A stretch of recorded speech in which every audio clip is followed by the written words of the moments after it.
¿Qué tipo de gobierno adoptarían los nuevos estados? ¿Cuál sería el destino de América? El Congreso Anfitriónico de 1826 es uno de los acontecimientos más importantes de Panamá, de América Latina y de América en general. Uno de los aspectos más relevantes y valiosos de este proceso es que en medio de esta complicada coyuntura de disgregación y enfrentamientos políticos en todo el continente, está presente la voluntad política y la determinación de llevarlo a cabo. Y pronunció un juramento que cambiaría la historia. No dar descanso a su brazo ni reposo a su alma hasta liberar a América. Bolívar analiza la situación política y social del continente. A inicio del siglo XX, la conciencia bolivariana seguía viva en el Istmo de Panamá como una fuerza cívica e intelectual activa que contribuyó a fortalecer la identidad nacional. Este es el legado a la libertad.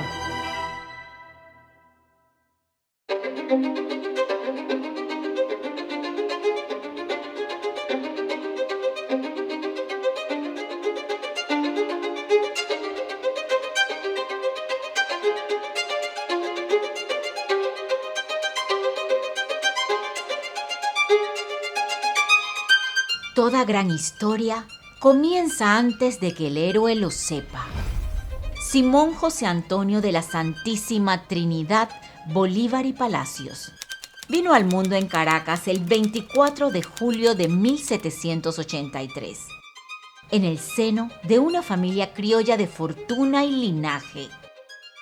Tenía todo lo que el mundo considera un buen comienzo, pero la vida lo despojó de lo único que no se reemplaza.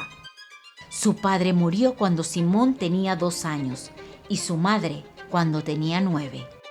Fue precisamente ese silencio y esa soledad lo que formó al hombre que el mundo conocería como el libertador de América. En esa orfandad temprana, comenzó a forjarse un carácter marcado por la introspección, la voluntad y la rebeldía frente al destino. Durante su infancia, Bolívar fue criado por Hipólita, a quien él mismo llamaría más tarde mi verdadera madre, y Matea, quien también lo acompañó y cuidó en sus primeros años. De ellas aprendió el afecto, la disciplina cotidiana y una temprana sensibilidad hacia la condición humana. En sus años de formación, una figura fundamental lo guió: el maestro Simón Rodríguez, pedagogo, visionario, inconforme con los moldes de su tiempo. Él sembró en Bolívar ideas de libertad, el pensamiento crítico y una profunda desconfianza hacia toda forma de injusticia. Más adelante, Andrés Bello complementaría su formación intelectual, acercándolo a la literatura, la historia y la filosofía, ampliando su mirada sobre el mundo.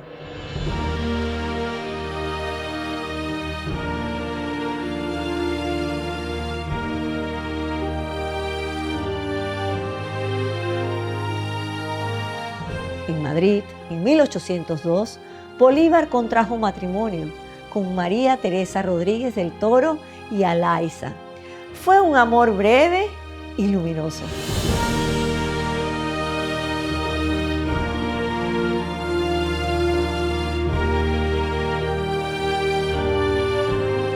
Unos meses después, en Caracas, María Teresa fallece enero de 1803.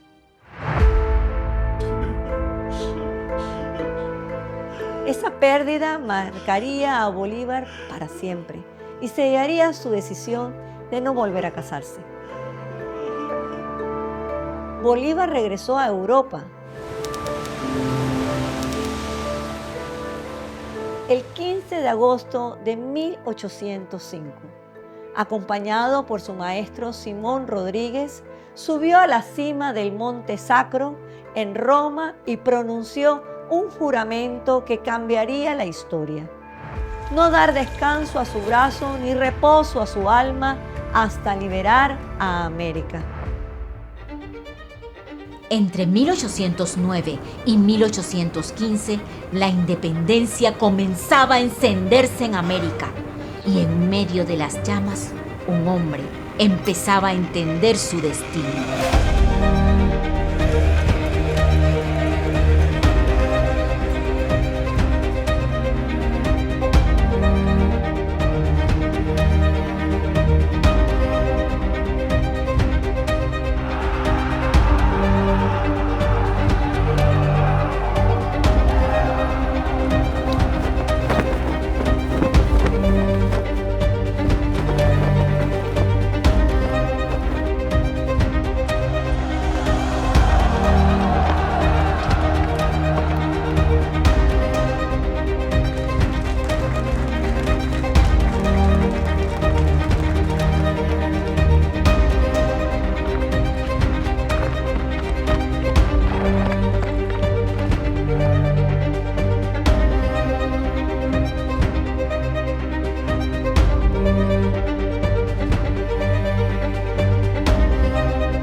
El exilio tiene una extraña manera de revelar a los grandes hombres.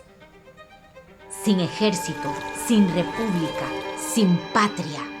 Fue allí, en ese silencio, donde Bolívar encontró su voz más poderosa. Qué bello sería que el Istmo de Panamá fuese para nosotros lo que el de Corinto para los griegos. Ante la inminente reconquista de Cartagena por el ejército español, Bolívar, quien se encontraba en esa heroica ciudad, parte hacia Jamaica en mayo de 1815. La isla, bajo dominio británico, le ofreció seguridad y un espacio propicio para la reflexión estratégica y política. Fue en Kingston donde escribió la Carta de Jamaica, dirigida a Henry Cullen, un comerciante británico con quien mantenía una relación de amistad y correspondencia intelectual. Cullen le había enviado una misiva preguntándole cuál era el estado actual de la guerra de independencia, qué tipo de gobierno adoptarían los nuevos estados, cuál sería el destino de América. A lo largo de su respuesta, Bolívar analiza la situación política y social del continente, reflexiona sobre los errores cometidos y proyecta distintos escenarios de organización futura. En ese contexto, sostiene que si los pueblos americanos aspiraban verdaderamente a su felicidad y bienestar, el camino más coherente sería el sistema republicano de gobierno, basado en la representación ciudadana, la igualdad ante la ley y la división del poder. En la Carta de Jamaica de 1815, Bolívar reconoce el valor geopolítico de Panamá. Nuestro istmo tiene 4 menciones en el texto. Además, se manifiesta partidario de un sistema republicano, un Estado de derecho, donde los ciudadanos son iguales ante la ley, con libertades y obligaciones, sin esclavitud. Defiende un gobierno representativo, con elecciones libres y una separación de poderes que impida la concentración de la autoridad en contraste con la monarquía absoluta. La idea de la anfictionía llegó a Simón Bolívar por un camino extraordinario. El abate de Saint-Pierre había propuesto en Europa una asamblea de naciones para mantener la paz. En 1762, Jean-Jacques Rousseau, filósofo suizo-francés, lo resumió en una edición del Contrato Social o Principios del Derecho Político. Décadas después, Bolívar leyó un ejemplar que había pertenecido a Napoleón Bonaparte. Esta visión inspiró al Congreso Anfictiónico de Panamá.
encuentros que cambian la historia para siempre. Simón Bolívar entró triunfante a Quito y entre la multitud estaba Manuela Sáenz, una quiteña audaz que ya había combatido y arriesgado su vida por la independencia. Entre ellos nació algo que el tiempo se negó a borrar. Manuela lo siguió a todas partes, custodiaba sus papeles, conocía sus secretos y dormía con una pistola bajo la almohada. El 25 de septiembre de 1828, conspiradores irrumpieron en el Palacio de Bogotá para asesinar al Libertador. Fue Manuela quien lo salvó. Esa noche, Bolívar la llamó la Libertadora del Libertador. En 1822, Simón Bolívar lanzó la primera convocatoria para unir a las repúblicas hispanoamericanas y en septiembre de 1823 arribó al Perú. La última batalla se acercaba.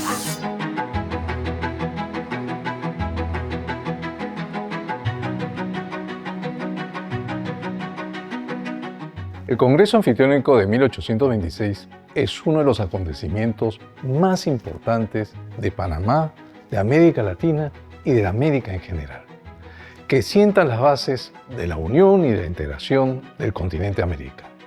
El Perú no fue ajeno a este gran acontecimiento. El Perú fue parte de esa historia común. Ese acontecimiento, la convocatoria del Congreso Anfitriónico de Panamá, no solamente fue una iniciativa de Simón Bolívar, que estuvo respaldada por un peruano, por un prócer peruano, José Faustino Sánchez Carreón, quien además suscribe la invitación que cursa el libertador Simón Bolívar a las otras repúblicas recién independizadas. Por un lado, teníamos una España que no renunciaba a sus pretensiones en la América Latina. De otro lado, necesitábamos fortalecer a las nuevas repúblicas en un escenario internacional. En tercer lugar, teníamos que lograr que estas nuevas naciones pudieran desarrollar una administración adecuada. Y finalmente, contábamos con la necesidad de que los países recién independizados pudieran desarrollar una economía adecuada.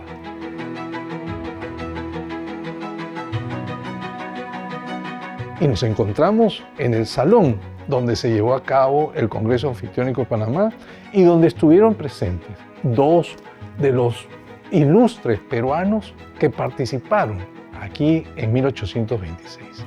Y también tenemos a un tercer participante que llega posteriormente al Congreso, ¿no? Manuel Pérez de Tudela. Los tres tenían una misma misión: lograr esa integración de los países, establecer las bases de un acuerdo de paz entre los países, reconociéndose mutuamente como estados soberanos, la necesidad de un acuerdo comercial en situaciones difíciles para la mayoría de los países recién independizados.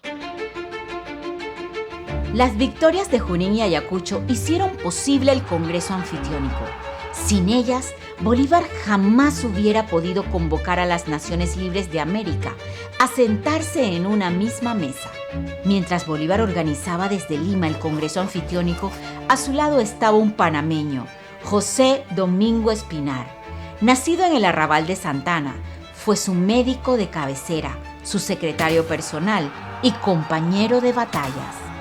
El Libertador invitó únicamente a los países con los que ya tenía tratados bilaterales firmados.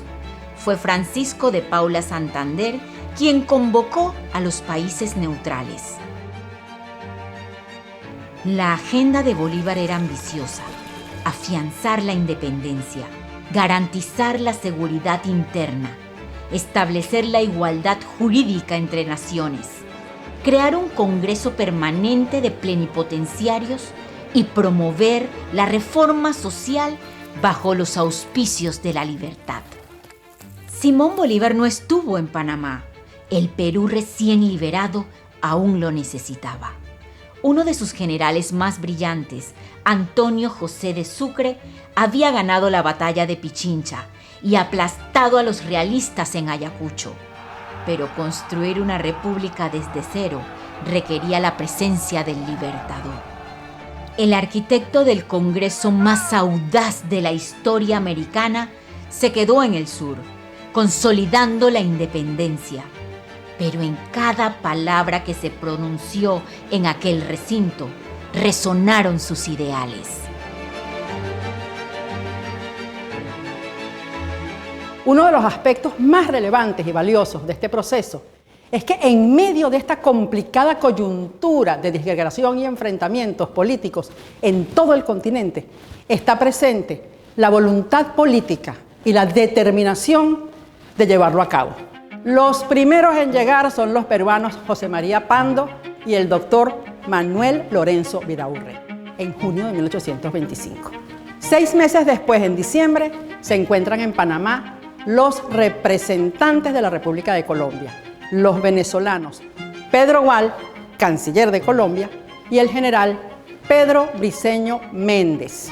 Al año siguiente, en marzo, llegan los representantes de Centroamérica, Pedro Molina Mazariegos y el canónigo Monseñor Antonio Larrazábal. Al comenzar el mes de abril, llega a la ciudad el peruano Manuel Pérez de Tudela para sustituir a José María Pando, quien regresa a Lima a ocupar el cargo de canciller del Perú. El 4 de junio se hacen presentes los plenipotenciarios mexicanos, el doctor José Domínguez y el general José Mariano Michelena. Entre junio y julio llegan a Panamá los observadores de Gran Bretaña y de los Países Bajos. Chile y Argentina se excusaron de asistir. La asamblea se instaló en la sala capitular del convento de San Francisco el 22 de junio a las 11 de la mañana. Se presentaron, examinaron y canjearon sus poderes. Trascendiendo el ambiente político del entorno, se pusieron a trabajar. Se realizaron 10 reuniones entre el 22 de junio, día de la instalación, y el 15 de julio. Se redactó y se aprobó un documento con 32 artículos que recogían los acuerdos alcanzados para la constitución de la Unión, Liga y Confederación Perpetua de 4 repúblicas: Perú, Colombia, México y Centroamérica, para sostener sus independencias y soberanías frente a toda dominación extranjera, defenderse mutuamente de todo ataque que pusiera en peligro su existencia política. Cada 2 años se realizaría una asamblea de ministros plenipotenciarios para mantener activos los compromisos, negociar nuevos tratados y procurar la conciliación con potencias aliadas y conciliar amistosamente sus diferencias, inhibir represalias y mantener la paz. Pero no todo fue solemnidad en el Congreso. El delegado peruano Manuel Vidaurre llegó a la primera sesión con un extenso discurso que sus propios colegas lo describieron como extravagante y no lo dejaron leerlo. Frustrado, lo publicó en la Gaceta de Panamá. Colombia y México protestaron formalmente. Vidaurre terminó pidiendo excusas. La Panamá de 1826 era una ciudad malsana, atestada de mosquitos que atacaban sin piedad, donde la malaria y la fiebre amarilla acechaban a cada paso. Sus calles eran estrechas y húmedas, su clima sofocante. Sin embargo, fue precisamente en este rincón frágil y olvidado del mundo donde se intentó por primera vez unir a un continente. Gran Bretaña envió a Edward James Dawkins y los Países Bajos al coronel Jan van Fier. La fiebre amarilla no respetó banderas ni rangos. Dos jóvenes secretarios de la delegación británica murieron en pleno Congreso, John Le Mesurier, 18 años, y Leonard Childers, 21 años. Ambos descansan en el cementerio de los extranjeros, a las faldas del Cerro Ancón. El debate en el Senado norteamericano sobre la participación de Estados Unidos en el Congreso de Panamá fue tan acalorado que dio motivo a un duelo entre el secretario de Estado Henry Clay y el senador Randolph el 13 de abril de 1826. Dieron 2 rondas de disparo en las que ambos fallaron. El presidente John Quincy Adams nombró 2 delegados, Richard Clough Anderson, embajador en Bogotá, y John Sargent, abogado y congresista de Filadelfia. Pero ninguno pudo cumplir su misión. Richard Clough Anderson partió desde Bogotá hacia Panamá. Murió de fiebre amarilla en Turbaco, cerca de Cartagena. Sargent salió hacia Filadelfia. Llegó en agosto, cuando el Congreso ya había terminado y los delegados habían partido. Haití, la primera república libre de América, nacida de una revolución de esclavos, no fue invitada al Congreso por orden de Francisco de Paula Santander. Los peruanos trajeron como secretario al licenciado José Agustín Arango, patriota cubano que había ido hasta el Perú para pedir al Libertador ayuda para emancipar a Cuba.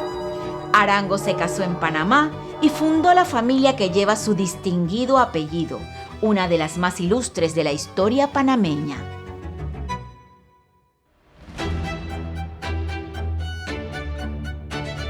Los representantes de la República de Colombia en el Congreso Anfictiónico de Panamá fueron Pedro Gual Escandón y Pedro Briceño Méndez.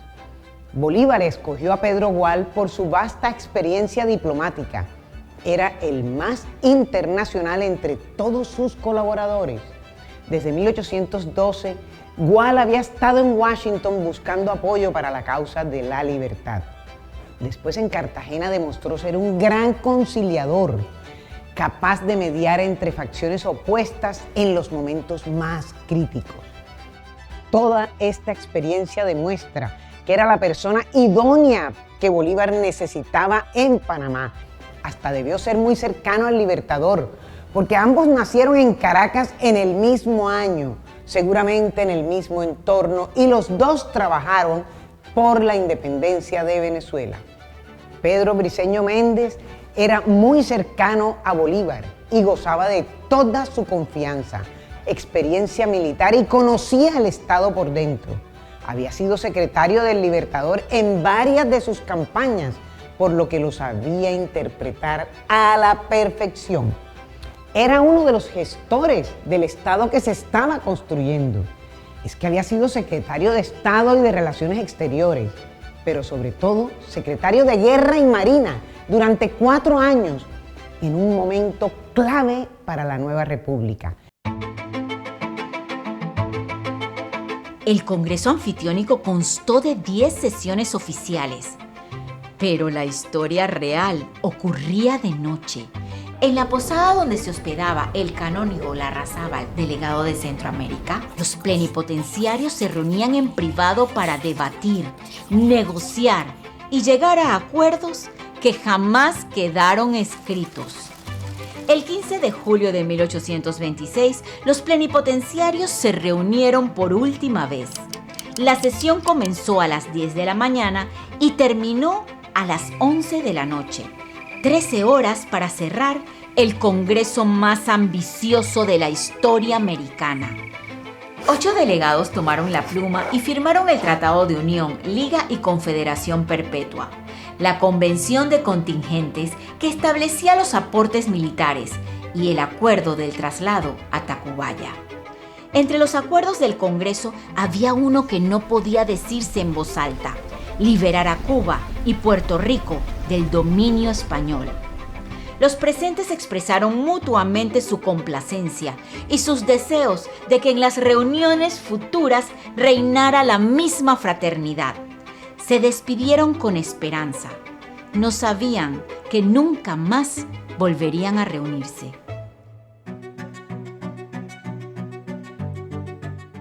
Lo cierto es que fue un proyecto demasiado adelantado para su tiempo. Había grandes problemas logísticos y de comunicaciones. Los viajes eran lentos y peligrosos. La correspondencia siempre se atrasaba. Panamá era indudablemente el sitio más estratégico, pero distante para algunos gobiernos. Además, no todos querían una confederación fuerte. Algunos querían solamente una alianza militar puntual, porque esa necesidad todos la compartían. Tal vez si Bolívar hubiese estado presente, habrían podido al menos lograr ese único acuerdo. Se decidió continuar las sesiones en Tacubaya, México, porque era un país con una institucionalidad más fuerte para mantener vivo el proyecto por fuera de la Gran Colombia. Pero solo asistieron México y la Gran Colombia, y no todos ratificaron el tratado que se había aprobado en Panamá. Se multiplicaron las guerras internas y las rivalidades regionales. En 1830 la Gran Colombia se desintegró, por lo que el proyecto se diluyó. Eran repúblicas nuevas, frágiles, sin estabilidad ni confianza mutua, por lo tanto, eran aún incapaces de consolidar una identidad continental. Todo congreso deja una huella, y la del Congreso Anfictiónico de Panamá en 1826 quedó escrita en unas actas que cambiaron de manos, cruzaron fronteras y durmieron por décadas lejos de donde nacieron. Pedro Gual fue presidente interino de Venezuela en 3 ocasiones y también prestó importantes servicios al Estado ecuatoriano. Al concluir el Congreso Anfictiónico, quedó en su poder el archivo original de las actas. Falleció en Guayaquil en 1862 y sus documentos personales pasaron por herencia a sus descendientes ecuatorianos. 8 décadas más tarde, el gobierno del Brasil tuvo acceso a los históricos documentos a través de una fuente privada. Las autoridades brasileñas comprendieron de inmediato el valor de lo que Bolívar poéticamente denominó los protocolos del Istmo.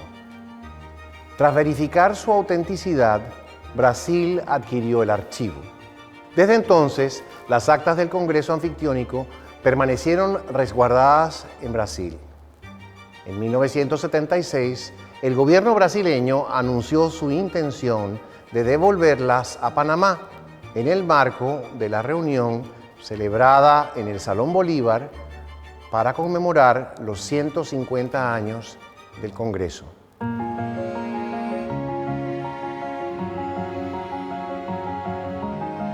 Sin embargo, no fue hasta el año 2000 cuando la presidenta Mireya Moscoso logró que las actas regresaran a Panamá en sesión de depósito.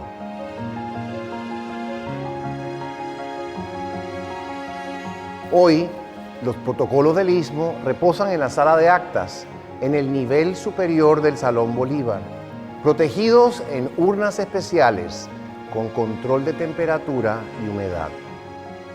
Se conservan en el mismo lugar donde fueron concebidos, proveyendo un testimonio escrito de la vocación integradora de Panamá.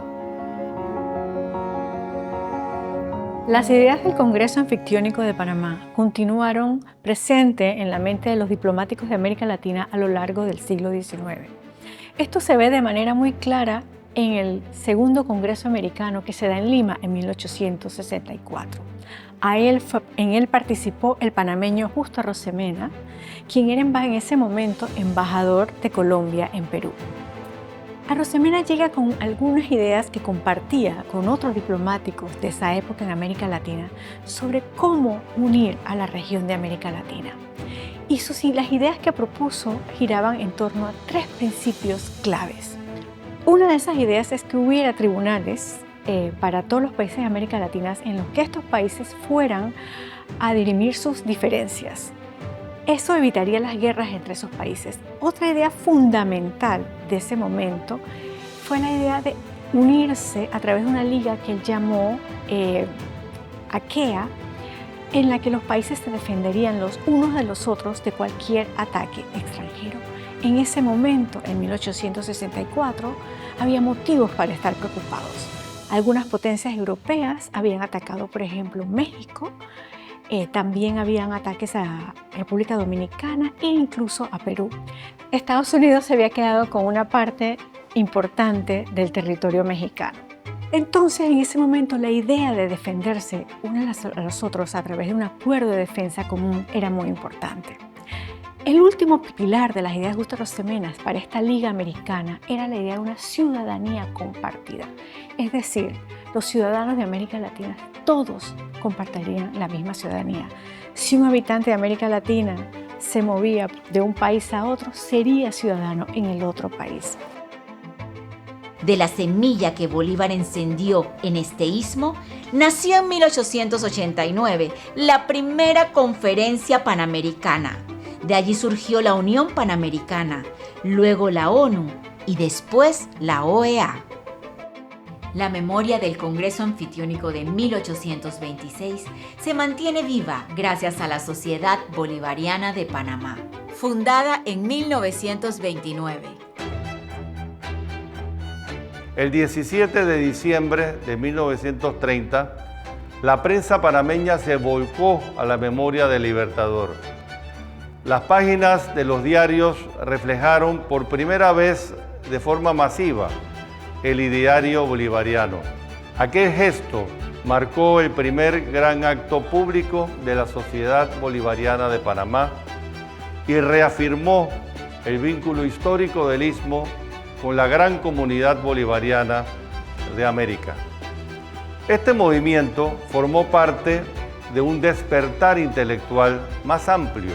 El pensamiento de Bolívar no pertenece al pasado, sino a la construcción permanente de América. No todos los lugares históricos se anuncian.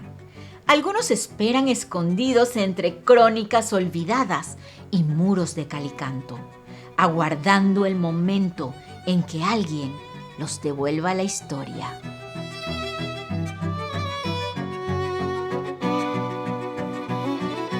La sala capitular del convento de San Francisco es un espacio de 13 metros de largo por 6 de ancho y aproximadamente 4 metros de altura.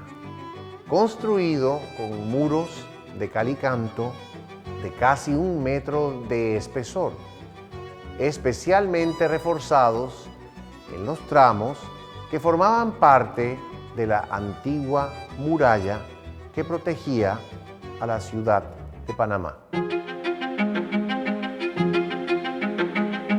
De las paredes del salón penden los retratos de los plenipotenciarios que asistieron al Congreso, representantes de las jóvenes repúblicas americanas convocadas, símbolo del carácter multilateral de aquella asamblea sin precedentes. El cuadro principal es el retrato del libertador Simón Bolívar, una réplica del óleo pintado en 1825 por el artista Gil de Castro. El cuadro original perteneció a María Antonia Bolívar, hermana del libertador.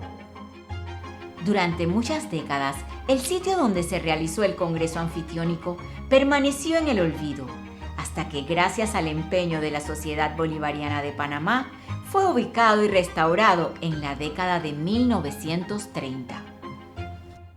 Durante la sesión solemne de la Sociedad Bolivariana, el 24 de julio de 1933, el reverendo Apolinar Pablo, visitador de los hermanos cristianos del Colegio de La Salle, recordó que en el lugar donde sesionó el Congreso había estado preso un prócer, quien podía advertir el eventual arribo de flotas enemigas, lo que claramente indicaba que el salón tenía vista al mar. En esa misma sesión, el hermano Apolinar ofreció el histórico recinto a la Sociedad Bolivariana para su sede. Mediante la Ley número 63 de 1941, el Salón Bolívar fue declarado Monumento Nacional. En 1997 fue inscrito en la lista del Patrimonio Mundial de la UNESCO, en reconocimiento del enorme valor para la humanidad de los acontecimientos que tuvieron lugar en 1826. Las sesiones de la sociedad las preside siempre un busto en bronce del libertador Simón Bolívar, en señal del acompañamiento de su legado, de su doctrina y de su pensamiento a las actividades de nuestra histórica agrupación.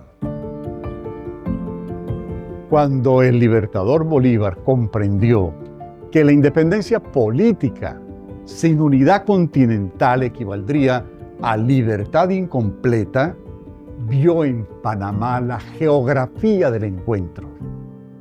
Bolívar escogió la anfitrionía como estrategia para que los latinoamericanos, sin perder soberanía, nos uniéramos en la protección de nuestra libertad y de nuestros más caros valores, entre ellos el de crecer sin vasallaje, y tituló a Panamá Centro del Universo.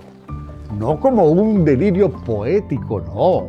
Estaba reconociendo en Panamá el símbolo de la integración, el vórtice de la solidaridad.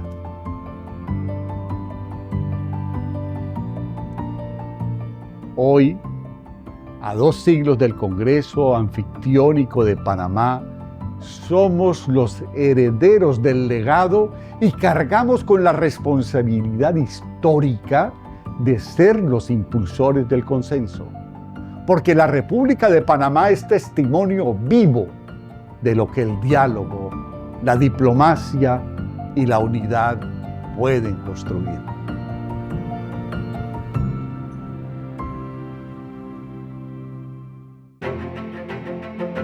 El Congreso Anfictiónico de Panamá dejó un legado de hermandad entre nuestros pueblos, pero sobre todo un legado en la juventud. Me gustaría rescatar las palabras del Papa Francisco, que dijo que la idea de unidad latinoamericana de Simón Bolívar no era un sueño, sino una profecía, pero esa profecía se debe de trabajar día tras día desde la juventud.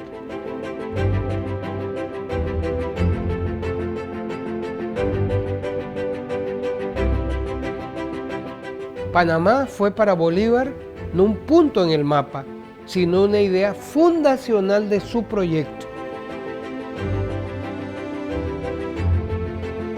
Bolívar, el libertador, deja para la posteridad un conjunto de acciones políticas, militares e institucionales. Este es el legado a la libertad, especialmente el multilateralismo, la unidad y la inclusión, la democracia y el ejercicio del poder público sustentado en las virtudes ciudadanas.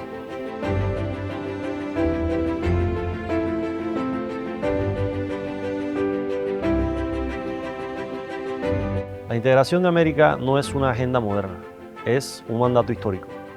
Cada tratado que firmamos, cada frontera que abrimos al comercio, cada acuerdo que logramos entre naciones hermanas, es un paso que convierte en realidad aquellos valores de respeto, reciprocidad y amistad que iniciaron en nuestro istmo hace 200 años.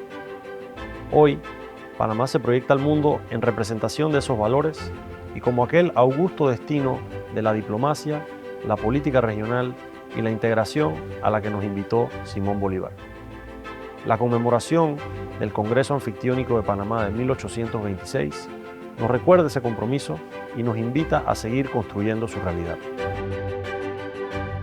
En 1826, en el corazón del Istmo, Panamá no solo fue punto de encuentro, fue punto de partida. Las nuevas repúblicas de América se atrevieron a imaginar algo inédito para su tiempo. Un sistema internacional basado en la cooperación, la igualdad soberana y el respeto al derecho. Con la firma del Tratado Unión, Liga y Confederación Perpetua, nació una idea adelantada a su época. Una comunidad de naciones unidas no por la imposición, sino por los principios, no por la fuerza, sino por el entendimiento. Esa visión convirtió a Panamá en la cuna del multilateralismo americano, precursor de lo que hoy representa la Organización de los Estados Americanos y las Naciones Unidas. Panamá no solo conecta océanos, conecta naciones, ideas y destinos. Y hoy reafirma su vocación ser puente, ser punto de encuentro y ser voz firme a favor de un mundo donde la cooperación prevalezca sobre la división. Porque cuando el mundo se fragmenta, Panamá une. Hay historias que no terminan, solo cambian de narrador. La de Simón Bolívar comenzó en una Caracas colonial. Cruzó cordilleras y océanos, encendió revoluciones, fundó naciones y terminó, eso creyeron algunos, en una hacienda en Santa Marta un 17 de diciembre de 1830. Pero la historia tiene una memoria más larga que la de los hombres. Hoy, 200 años después, sus palabras siguen más actuales que muchas de las que se pronuncian en los parlamentos de América.